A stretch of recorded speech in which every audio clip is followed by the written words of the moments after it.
माता सीता के श्राप से गया में नहीं उगती तुलसी और ब्राह्मण कभी नहीं होते संतुष्ट बड़ी रोचक है इसकी कथा। कौआ तुलसी ब्राह्मण फल्गु नदी व गाय को माँ सीता ने श्राप दिया था। यही कारण है कि गया में आज भी तुलसी का पौधा नहीं उगता है। ब्राह्मण कभी भी संतुष्ट नहीं होते हैं। इसकी कथा बेहद ही रोचक है। वीडियो में आगे बढ़ने से पहले हमारे YouTube चैनल हिंदू ज्ञान संगम को लाइक सब्सक्राइब करें और कमेंट में राधे राधे लिख दे। आपका कल्याण ही कल्याण होगा। माता सीता के श्राप से गया में आज भी नहीं उगती तुलसी।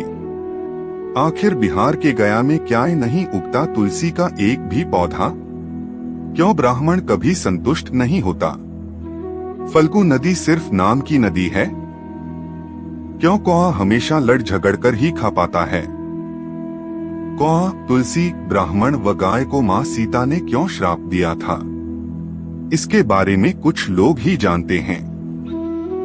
आइए हम विस्तार से इस बारे में बताते हैं।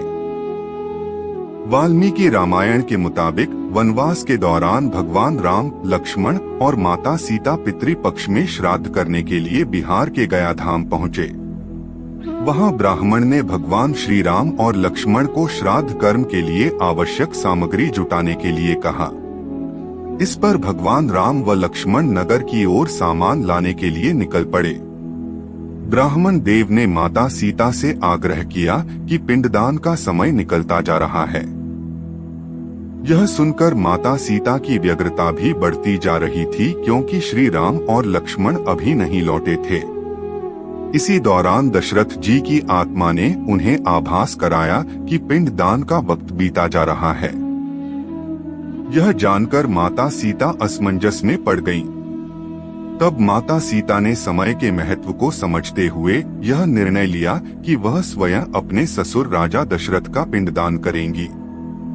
उन्होंने फल्गु नदी के साथ साथ वटवृक्ष, कौआ, तुलसी, ब्राह्मण व गाय को साक्षी मानकर स्वर्गीय राजा दशरथ का पिंडदान विधि विधान के साथ किया।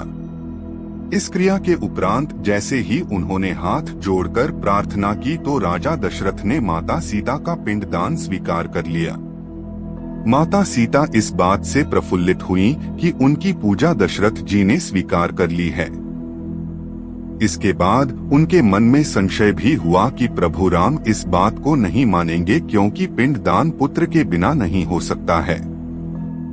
थोड़ी देर बाद भगवान राम और लक्ष्मण सामग्री लेकर आए और पिंडदान के विषय में पूछा। तब माता सीता ने कहा कि समय निकल जाने के कारण उन्होंने स्वयं पिंडदान कर दिया।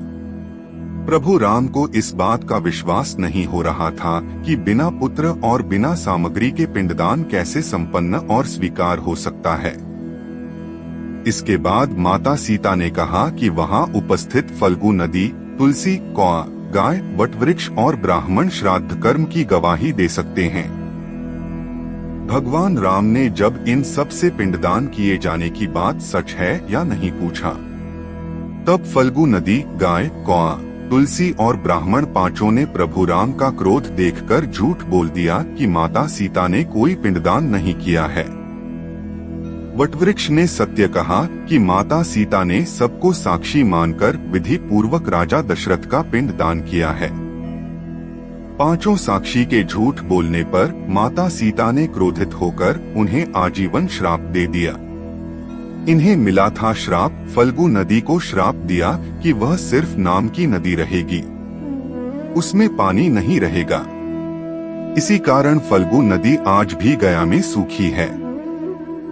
गाय को श्राप दिया कि गाय पूजनीय होकर भी सिर्फ उसके पिछले हिस्से की पूजा की जाएगी और गाय को खाने के लिए दर बदर भटकना पड़ेगा।